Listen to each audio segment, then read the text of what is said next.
Hello students, this is Vaishni Pandya और आज हम स्टार्ट करने जा रहे हैं प्रिंसिपल्स ऑफ मैनेजमेंट, आपका चैप्टर 2। Okay, chapter 2। और बहुत अच्छे से आप सभी स्टूडेंट्स को पता होगा कि आपका पार्ट 1 ही पूरा पूरा आ रहा है 60 मार्क्स का। तो बहुत ही अच्छे से हमें पार्ट 1 प्रिपेयर करना है और एग्जाम में अच्छे से अच्छा परफॉर्म करना है। ओके, तो स्टार्ट करते हैं प्रिंसिपल्स ऑफ मैनेजमेंट से।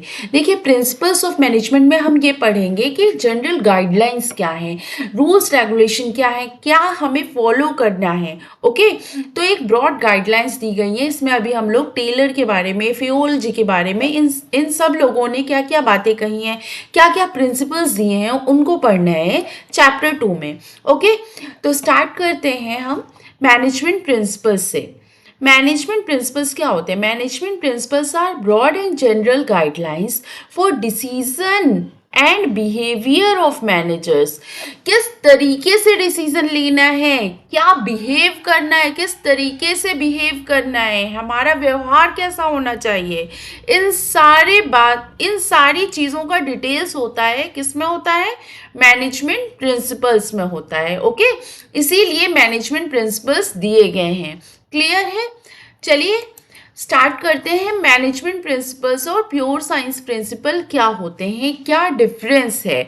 साइंस जानते हो, बस वही साइंस ही को यहाँ पे हमने प्योर साइंस प्रिंसिपल्स के नाम से लिखा है। ओके, और मैनेजमेंट प्रिंसिपल्स हमारे जो हम मैनेजमेंट में यूज करते हैं, ओके, वो होते हैं। तो मैनेजमेंट प्रिंसिपल्स क्या होते हैं? फर्स्ट, वेरी फ्लेक्सिबल, बहुत ही फ्लेक्सिबल होते हैं। और ये प्योर साइंस प्रिंसिपल क्या होते हैं? प्योर साइंस प्रिंसिपल रिजिड होते हैं, इसको हम चेंज नहीं कर सकते। प्योर साइंस प्रिंसिपल्स, जो प्रिंसिपल्स होते हैं, जो लॉज होते हैं, जो रूल्स होते हैं, उनको सेम एज इट इज ही आपको साइंस में अप्लाई करना होता है। बट मैनेजमेंट में आप उसको तोड़ मड़ोड़ के किसी भी तरीके से यूज कर सकते हो। ओके, तो इसीलिए मैनेजमेंट प्रिंसिपल्स क्या होते हैं? फ्लेक्सिबल होते हैं। क्लियर है? तो फर्स्ट आपका आ गया फ्लेक्सिबल। सेकंड आया आपका management principles are applied with creativity. Management principles को कैसे अप्लाई करना होता है? काफी क्रिएटिविटी के साथ अप्लाई करना होता है, काफी सोच विचार के, समझ के, फिर हमें अपनी क्रिएटिविटी दिखा के उसको अप्लाई करना होता है मैनेजमेंट प्रिंसिपल्स को, कि कितने अच्छे तरीके से हम अपने प्रिंसिपल्स को लागू करें अपने ऑर्गेनाइजेशन में, कि उसको बहुत अच्छे से फॉलो किया जाए और हमें आउटपुट बेस्ट से बेस्ट मिल पाए। ओके, और प्योर साइंस प्रिंसिपल्स क्या होते हैं? प्योर साइंस प्रिंसिपल्स होते हैं, pure science principle applied in absolute और स्टैटिक मैनर। किस तरीके से? एब्सोल्यूट और स्टैटिक मैनर में, मतलब जिस तरीके से जैसा दिया है वैसा ही अप्लाई करना है। अगर यहाँ पे बताया है कि आपको येलो केमिकल को रेड केमिकल में मिक्स करना है, तो भैया सिर्फ और सिर्फ यही करना है, इसके अलावा आप कुछ नहीं कर सकते हैं। ओके, लेकिन यहाँ पे आप अपनी सोच समझ से, अपनी क्रिएटिविटी दिखा के आप उनको चेंज कर सकते हैं। क्लियर है? तो फर्स्ट में इसीलिए इसको फ्लेक्सिबल कहा गया, क्योंकि आपको सेकंड में क्या दिखानी है? क्रिएटिविटी दिखानी है। ओके, और प्योर साइंस को रिजिड बोला गया। क्यों रिजिड बोला गया? क्योंकि आपको यहाँ पे एब्सोल्युटली जैसी चीजें दी गई हैं उसी तरीके से आपको यूज करनी है। ओके, तो थर्ड वन है आपका management principles house to keep pace with change environment. थोड़ा सा कुछ देखती हूँ मैं, कुछ अलग लग रहा है मुझे। खैर, इसमें ये लिखा गया है management principles keep a pace with changes in environment. जिस तरीके से एनवायरनमेंट में चेंज होता है उसी तरीके से मैनेजर को भी अपने ऑर्गेनाइजेशन में चेंजेस लाने पड़ते हैं। ओके, जैसे कि अगर मैं एग्जांपल के थ्रू आपको बताऊं कि पॉलिटिकल कुछ चेंजेस आए, लॉज रेगुलेशन में कोई चेंजेस आया, तो सेम तुरंत का तुरंत हमें हमारे ऑर्गेनाइजेशन में भी चेंज करना पड़ेगा। तो क्या है, हम ये एनवायरनमेंट के हिसाब से चेंज करते हैं। ओके, मैनेजमेंट प्रिंसिपल्स को। और क्या है यहाँ पे? Scientific principles. Scientific principles do not change with time. Scientific principles क्या होते हैं? टाइम के हिसाब से चेंज नहीं होते हैं, ये वैसे के वैसे ही रहते हैं। वाटर का फॉर्मूला क्या होता है? ऑक्सीजन का फॉर्मूला क्या होता है? वो आज से नहीं, अनंत काल से, शुरुआत से, हमेशा से चला आ रहा है, इसको कोई नहीं चेंज कर सकता है। ओके, तो यही बात कही गई है कि प्योर साइंस प्रिंसिपल रिजिड होते हैं, स्टैटिक होते हैं और टाइम के साथ चेंज नहीं होते हैं, और प्योर मैनेजमेंट प्रिंसिपल्स और फ्लेक्सिबल होते हैं, क्रिएटिविटी के साथ आप अप्लाई कर सकते हैं और एनवायरनमेंट के साथ आप इनको चेंज कर सकते हैं। ठीक है, तो ये आपका डिफरेंस हो गया मैनेजमेंट प्रिंसिपल्स का और प्योर साइंस प्रिंसिपल का। ठीक है, तो इसके बाद हम पढ़ने जा रहे हैं, हमारा नेक्स्ट स्लाइड है characteristics, features and nature of management. अब क्वेश्चन अगर एग्जाम में आ जाता है, भले वो कैरेक्टरिस्टिक्स लिखा हो, फीचर्स लिखा हो या नेचर मांगा हो, ठीक है, तो ये सारे में ही यही सारे पॉइंट्स आपको लिखने हैं। फर्स्ट ऑफ ऑल क्या क्या होते हैं, इस तरीके से लिखना, डिपेंड करता है आपके कितने मार्क्स का क्वेश्चन पूछा गया है। ठीक है, उस तरीके से आपको लिखना होगा। मैंने आपको पूरे पूरे नोट्स आगे आने वाले स्लाइड्स में दिए हैं, लेकिन अप्लाई आपको सोच समझ के करना है। 3 मार्क्स की क्वेश्चन में पूरा मत लिख के आना, 6 मार्क्स के क्वेश्चन में काफ़ी डिटेल में अच्छे से अपना एग्जाम्पल्स के साथ उसको एलैबोरेट करिएगा। ठीक है, तो फर्स्ट आपका है कैरेक्टरिस्टिक्स, यूनिवर्सल एप्लीकेबिलिटी। सेकंड है general guidelines. Third form by practice and experimentation. Flexible, mainly behavioural, cause and effect relationship, contingent. चलिए एक एक करके समझते हैं क्या क्या है ये। ठीक है, फर्स्ट है universal applicability. The principles of management are intended to apply to all types of organisation. जो प्रिंसिपल्स ऑफ मैनेजमेंट दिए गए हैं ये सभी तरह के ऑर्गेनाइजेशन में अप्लाई होते हैं, चाहे वो बड़ा ऑर्गेनाइजेशन हो या छोटा ऑर्गेनाइजेशन हो, प्रॉफिट मेकिंग ऑर्गेनाइजेशन हो या नॉन प्रॉफिट मेकिंग ऑर्गेनाइजेशन हो।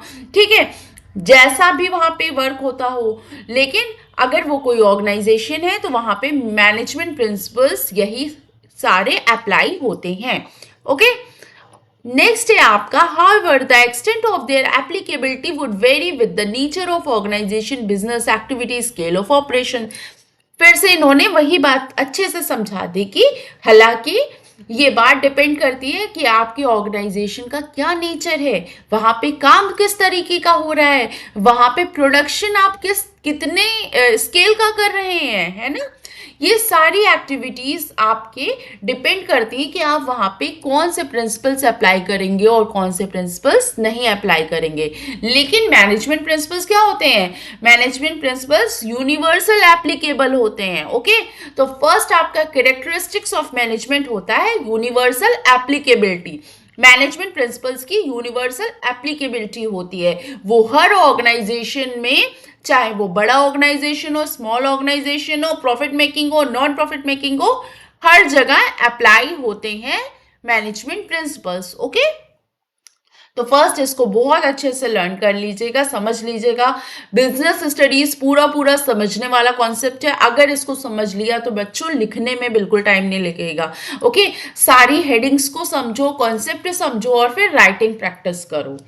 नेक्स्ट आपका है जनरल गाइडलाइंस। जनरल गाइडलाइंस है the principles and are guidelines to action but do not provide readymade straitjacket solution to all managerial problems. ये देखिए, ये कह रहे हैं कि देखिए मैनेजमेंट प्रिंसिपल्स जो हैं वो सिर्फ और सिर्फ एक जनरल गाइडलाइंस बताई गई हैं कि ये कर सकते हैं, ये कर सकते हैं, ये कर सकते हैं, वो कर सकते हैं, बट इट डजंट मीन कि ये आपको एक रेडीमेड जैकेट पहना दी गई। मतलब पूरा बना बनाया खाना पका के नहीं दिया गया है कि आपका ये अच्छा ये प्रॉब्लम हो, ये आपका सॉल्यूशन, ये अप्लाई कर दो प्रिंसिपल, आपका हो जाएगा काम। ऐसा नहीं होता है। यहाँ पे आपको प्रिंसिपल्स दिए गए, मैनेजर को अपनी सोच समझ से कौन सा प्रिंसिपल कब अप्लाई करना है ये देखना होगा, किस तरीके से अप्लाई करना है ये भी देखना होगा। ओके, तो इसीलिए बताया है कि मैनेजमेंट प्रिंसिपल्स क्या होते हैं, जनरल गाइडलाइंस दी जाती हैं। ये आपका कोई रेडीमेड सॉल्यूशन नहीं है किसी प्रॉब्लम का। आपको सोचना है कि कौन सा सॉल्यूशन होगा, यहाँ पे क्या आप अप्लाई कर सकते हो कि आपका सॉल्यूशन निकल आएगा। ओके, इसीलिए इसको जनरल गाइडलाइंस बोला गया है। This is so because real business situation are very complex and dynamic and are a result of many factors. तो क्या बोला है इन्होंने कि रियल बिजनेस सिचुएशन जो होती है ना वो काफी डिफिकल्ट होती है, काफी उतार चढ़ाव होता है वहां पे। आप ये नहीं कह सकते हो कि लास्ट टाइम मैंने यही रूल अप्लाई किया था, यही गाइडलाइंस अप्लाई की तो शायद इस बार भी यही चीज लग जाए।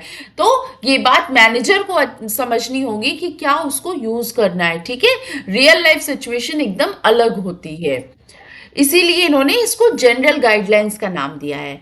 However the importance of principle can not be underestimated because even a small guidelines helps to solve a given problem. तो इन्होंने कहा बल्कि आप, हालांकि ऐसा नहीं है कि आप फिर इसको अंडरस्टिमेट कर दो, फिर ये फालतू है, इसकी ज़रूरत क्या है, इतने प्रिंसिपल्स को देने की ज़रूरत क्या है जब हमें यही नहीं पता होगा हमें कौन सा कब अप्लाई करना है।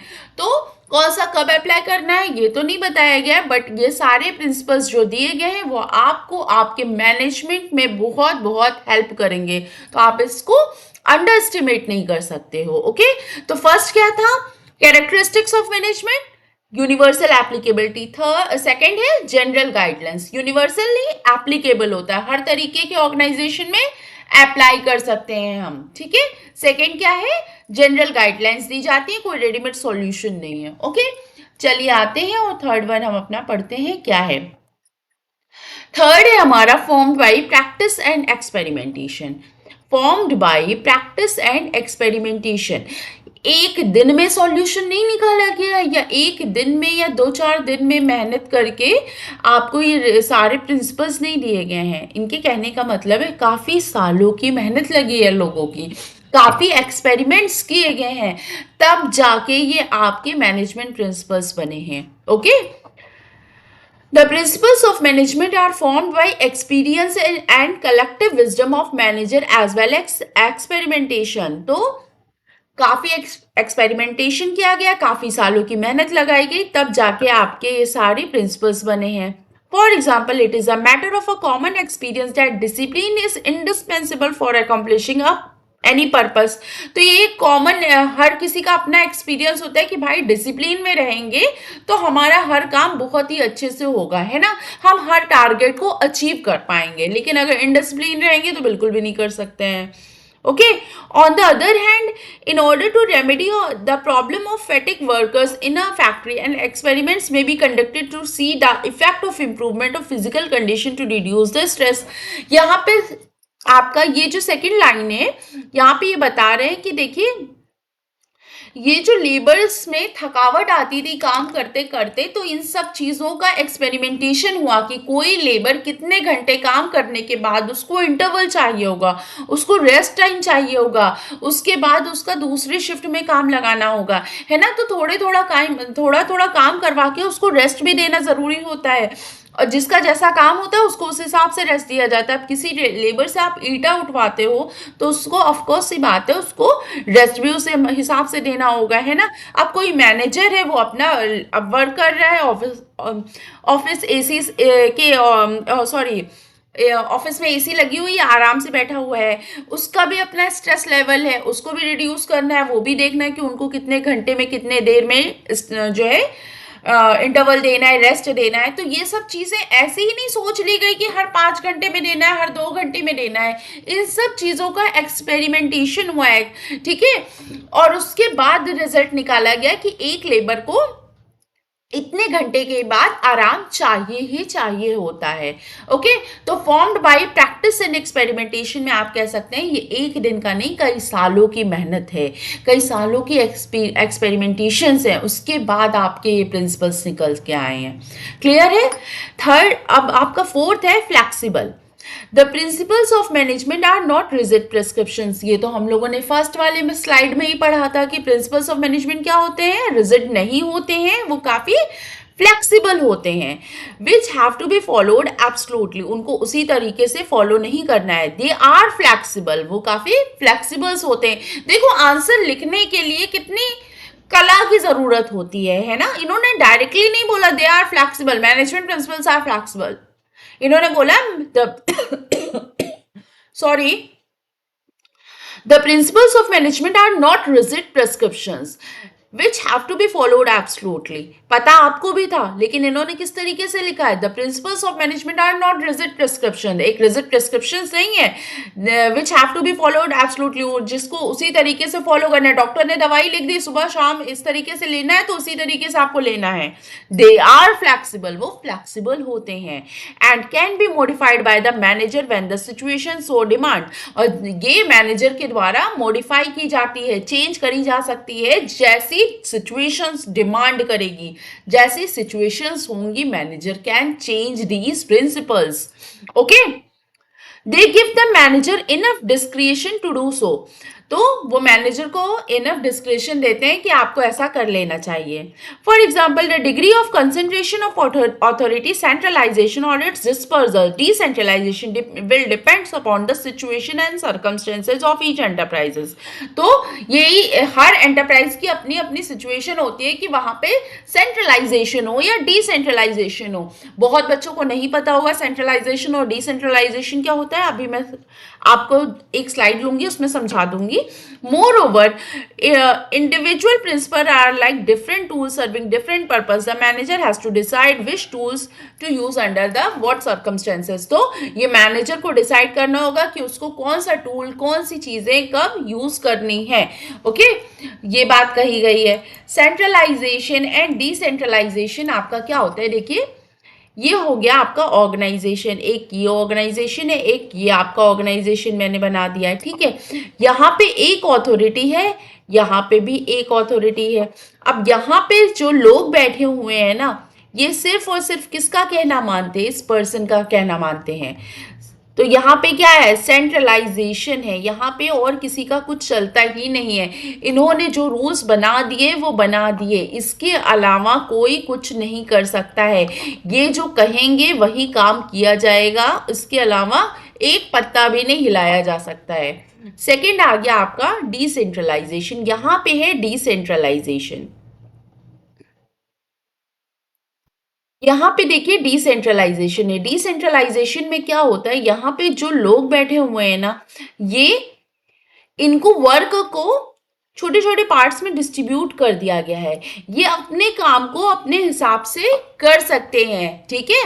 तो इनको डिसीजन लेने की क्षमता होती है। ओके, ये अपने डिसीजंस ले सकते हैं, तो इसीलिए यहाँ पे डिसेंट्रलाइजेशन है। तो एक मैनेजर को खुद डिसाइड करना होगा कि उसकी कंपनी में डिसेंट्रलाइजेशन होगी कि सेंट्रलाइजेशन होगी। जैसे अभी ये पॉइंट हम लोग और क्लियर पढ़ेंगे आने वाले चैप्टर्स में।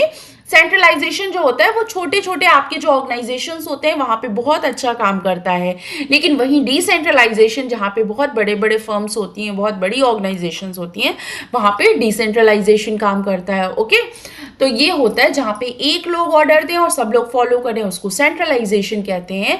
और डिसेंट्रलाइजेशन होता है जहाँ पे काम को छोटे छोटे पार्ट्स में डिवाइड कर दिया जाता है और सभी जितने एम्प्लॉयज होते हैं उनको डिसीजन मेकिंग की अथॉरिटी होती है, उसको हम डिसेंट्रलाइजेशन के नाम से जानते हैं। क्लियर है? तो form by practice and experimentation में हमने ये समझा कि ये जो मैनेजमेंट प्रिंसिपल्स होते हैं वो एक दिन की नहीं, कई सालों की मेहनत है, कई सालों की एक्सपेरिमेंटेशन है, उसके बाद हमारे मैनेजमेंट प्रिंसिपल्स बने हैं। नेक्स्ट है आपका फ्लेक्सिबल।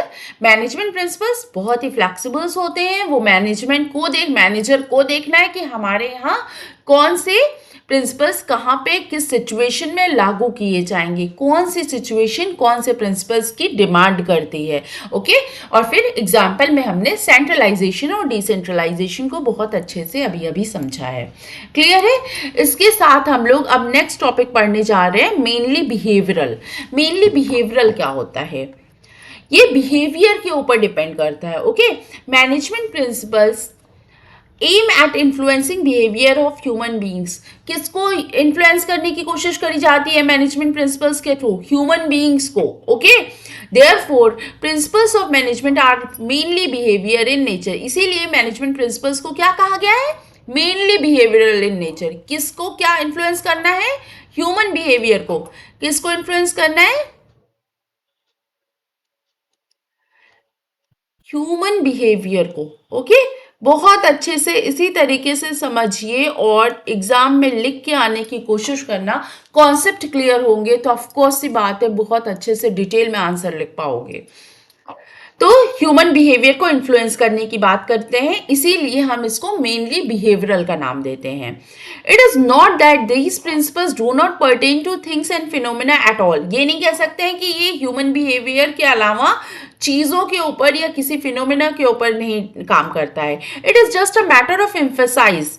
तो ये moreover principle enables a better understanding of relationship between human and material sources in accomplishing organizational purpose। Main काम क्या होता है? ऑर्गेनाइजेशनल पर्पस को सॉल्व करना होता है, उसको अचीव करना होता है। तो जो मटेरियल रिसोर्सेज होते हैं उनको ह्यूमन बिहेवियर के साथ हम किस तरीके से मैच करें कि बेस्ट से बेस्ट रिजल्ट आ जाए, इसी को हमने मेनली बिहेवियरल का नाम दिया है। जो हमारे प्रिंसिपल्स ऑफ मैनेजमेंट होते हैं वो ह्यूमन बिहेवियर के ऊपर काम करते हैं, ये वो इन्फ्लुएंस करते हैं ह्यूमन बिहेवियर को कि मटेरियल रिसोर्सेज जो है और ह्यूमन बिहेवियर जो है उनके साथ किस तरीके से हम रिलेशनशिप, किस तरीके का कॉम्बिनेशन बनाएं कि बेस्ट से बेस्ट रिजल्ट अचीव कर पाएं। ओके, नेक्स्ट है आपका यहाँ पे, for example, while planning the layout of a factory, order lines would require that work flows are matched by flow of material and movement of them।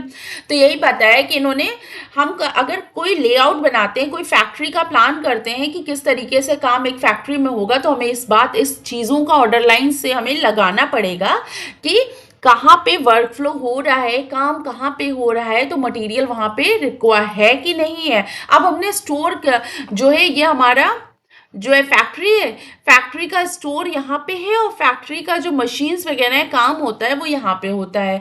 अब काम करने के लिए बार बार लेबर को इतनी दूर काम करने के लिए जाना पड़ रहा है, सामान उठा के ला रहा है तब मशीन में लगा रहा है, तो इन सब चीज़ों को हमें देखना समझना पड़ेगा, इन सब चीज़ों का कॉम्बिनेशन अच्छे से बनाना पड़ेगा और लाइन से बैठाना पड़ेगा कि हम कम से कम समय में ज़्यादा से ज़्यादा रिजल्ट अचीव कर पाएँ। ओके, तो इसीलिए इसको मेनली बिहेवियरल बोला है। क्या कहा है?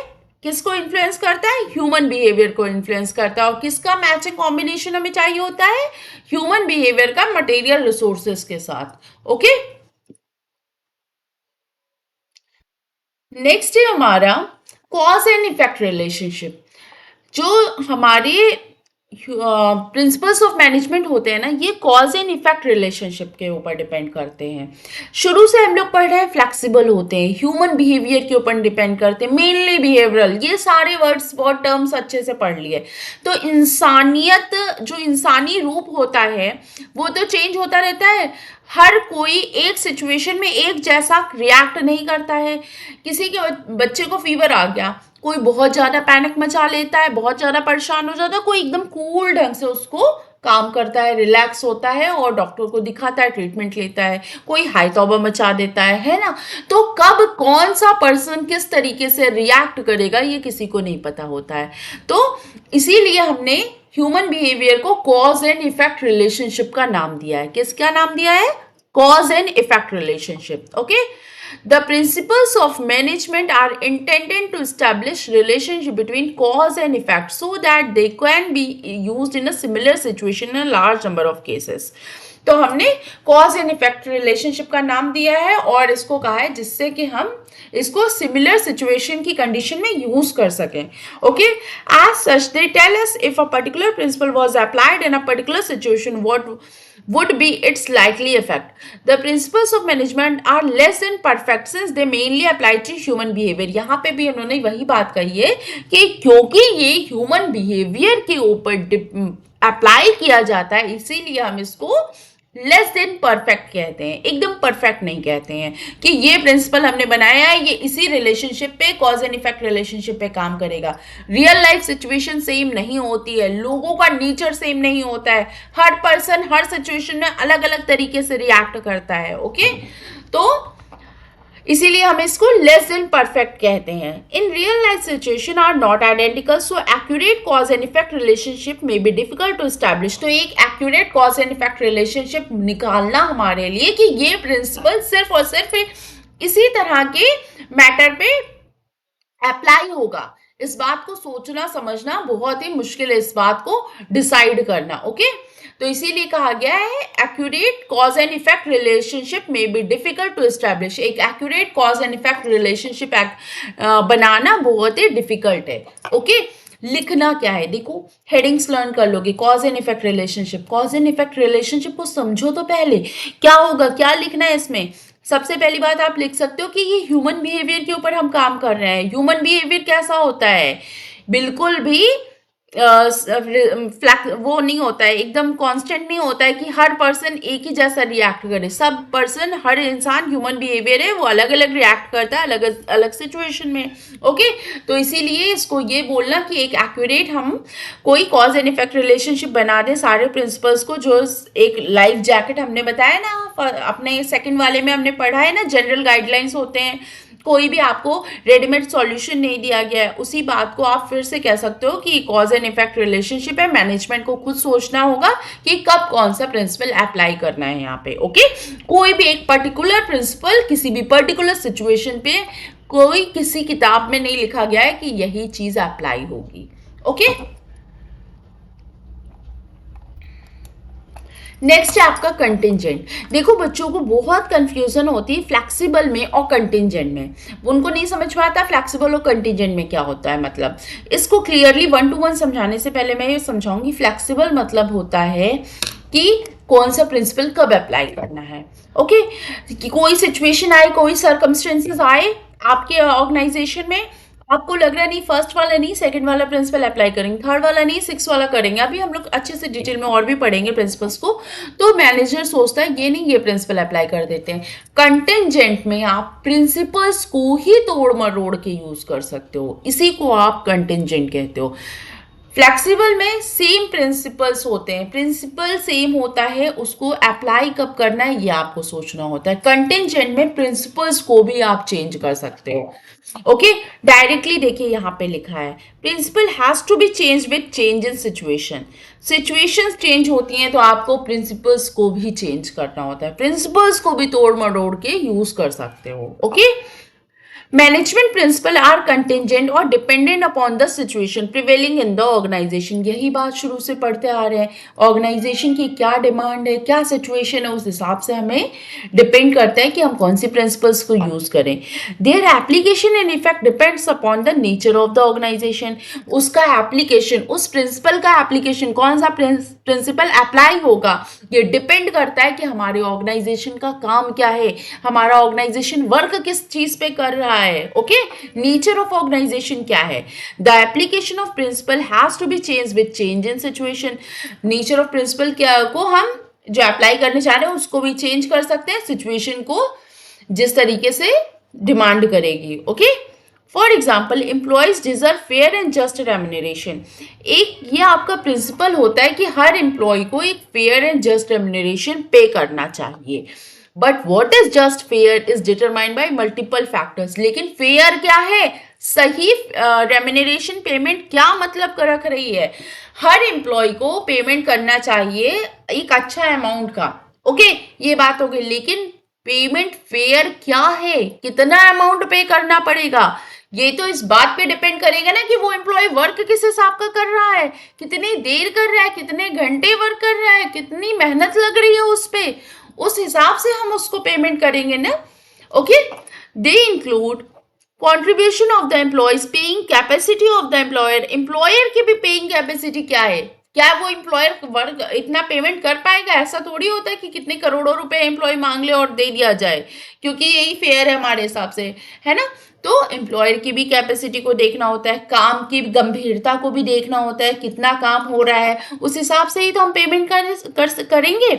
Also prevailing wage rates of the occupation under consideration, और जगह पे कितना वेज रेट चल रहा है, कितना पेमेंट हो रहा है, इन सब चीज़ों को मैच करके हम देखते हैं कि क्या किस हिसाब से पेमेंट करना होता है। ओके, तो ये हो गया आपका कंटिंजेंट। एक बार रिवाइज करते हैं जो जो हमने पढ़ा है आज के सेशंस में, और उसके बाद जो है मैं ये क्लास ओवर करके नेक्स्ट सेशन में आपको दूसरा टॉपिक पढ़ाऊंगी। ठीक है, तो आज हमने पढ़ा है characteristics of management. Characteristics of management में हमने फर्स्ट पढ़ा है यूनिवर्सल एप्लीकेबिलिटी, सेकंड हमने पढ़ा था फॉर्म जनरल गाइडलाइंस, थर्ड है form by practice and experimentation, flexible mainly behaviour, cause and effect relationship, contingent. Universal applicability, universal applicability क्या पढ़ी थी कि ये हर ऑर्गेनाइजेशन पे अप्लाई होते हैं। कौन क्या अप्लाई होते हैं? नेचर मैनेजमेंट प्रिंसिपल्स जो होते हैं, ओके। इनका नेचर क्या होता है? ये हर जगह अप्लाई होते हैं, हर ऑर्गेनाइजेशन पे, चाहे वो ऑर्गेनाइजेशन बड़ी हो छोटी हो, प्रॉफिट मेकिंग हो नॉन प्रॉफिट मेकिंग हो, जैसे भी हो, वहां पे हम मैनेजमेंट प्रिंसिपल्स को अप्लाई करते हैं। नेक्स्ट क्या है? जनरल गाइडलाइंस दी जाती हैं। कोई आपको जो है रेडीमेड सॉल्यूशन नहीं बना के दिया जाता है कि यही चीज़ है, आप इसको अप्लाई कर लो और अपनी प्रॉब्लम से छुटकारा मिल जाएगा आपको, ओके। तो ये सिर्फ और सिर्फ जनरल गाइडलाइंस होती हैं। Form by practice and experimentation में बताया गया है कि ये एक दिन की या 2 दिन की मेहनत नहीं, ये काफ़ी सालों की मेहनत है। काफ़ी दिनों का एक्सपेरिमेंटेशन के बाद आपके मैनेजमेंट प्रिंसिपल्स बनाए गए हैं, ओके। फ्लेक्सिबल होता है कि आपको देखना है कौन सी सिचुएशन में कौन सा प्रिंसिपल डिमांड कर रहा है, आपको वो अप्लाई करना होता है। मेनली बिहेवियरल में होता है कि ये इन्फ्लुएंस करता है ह्यूमन बिहेवियर को मटेरियल के साथ। अब जो मटेरियल है और ह्यूमन है, उनका कॉम्बिनेशन लेना होता है जिससे कि हम बेस्ट से बेस्ट रिजल्ट्स निकाल सकें, है ना, ज़्यादा से ज़्यादा प्रॉफिट अर्न कर सकें। यही तो एक मेन हमारा मोटिव होता है। तो मेनली बिहेवियरल इसको इसीलिए कहा गया है कि हम ह्यूमन बिहेवियर को किस तरीके से इन्फ्लुएंस कर सके कि वो मटेरियल के साथ एक अच्छा कॉम्बिनेशन निकाल के हमें अच्छे से अच्छा रिजल्ट दे पाए। कॉज एंड इफेक्ट रिलेशनशिप में है आपका कि ये भी आपका ह्यूमन बिहेवियर के ऊपर डिपेंड करता है। कौन सा पर्सन कब किस तरह से रिएक्ट करेगा, ये सबका अलग अलग अपना नेचर होता है। तो एक तरीके का सॉल्यूशन बना के हम नहीं दे सकते हैं कि एकदम एक्यूरेट बात है कि यही प्रिंसिपल यही जगह इस सिचुएशन में अप्लाई होगा, ओके। इसीलिए इसको कॉज एंड इफेक्ट रिलेशनशिप कहा गया है। नेक्स्ट है कंटिंजेंट। कंटिंजेंट में मैंने वही बात बताई है कि आप सिचुएशन के अकॉर्डिंग अपने प्रिंसिपल्स को भी चेंज कर सकते हो, प्रिंसिपल्स को भी तोड़ सकते हो, ओके। कहीं क्या हो रहा है, कैसी डिमांड है आपके सिचुएशन की, आपके ऑर्गेनाइजेशन की, आप उस हिसाब से अपने जो मैनेजमेंट प्रिंसिपल्स बनाए गए उनको भी चेंज कर सकते हो। फ्लेक्सिबल में क्या था? मैनेजमेंट प्रिंसिपल्स कौन से अप्लाई करने हैं वो देखना होता है, लेकिन जो प्रिंसिपल्स दिए गए हैं उनको भी तोड़ मड़ोड़ के कंटिंजेंट में कहा गया है कि आप यूज कर सकते हो, ओके। तो characteristics, features and nature of management आपके 7 तरीके के हैं। फर्स्ट है यूनिवर्सल एप्लीकेबिलिटी, सेकंड है जनरल गाइडलाइंस, थर्ड है formed by practice and experimentation, fourth है flexible, fifth mainly behaviour, 6 cause and effect relationship और 7th है कंटिंजेंट, ओके। इसी के साथ आज का सेशन मैं ओवर करती हूँ। मिलते हैं नेक्स्ट सेशन में और फिर वहाँ पे हम लोग पढ़ेंगे इम्पोर्टेंस ऑफ मैनेजमेंट प्रिंसिपल्स। तब तक के लिए थैंक यू, बाय बाय।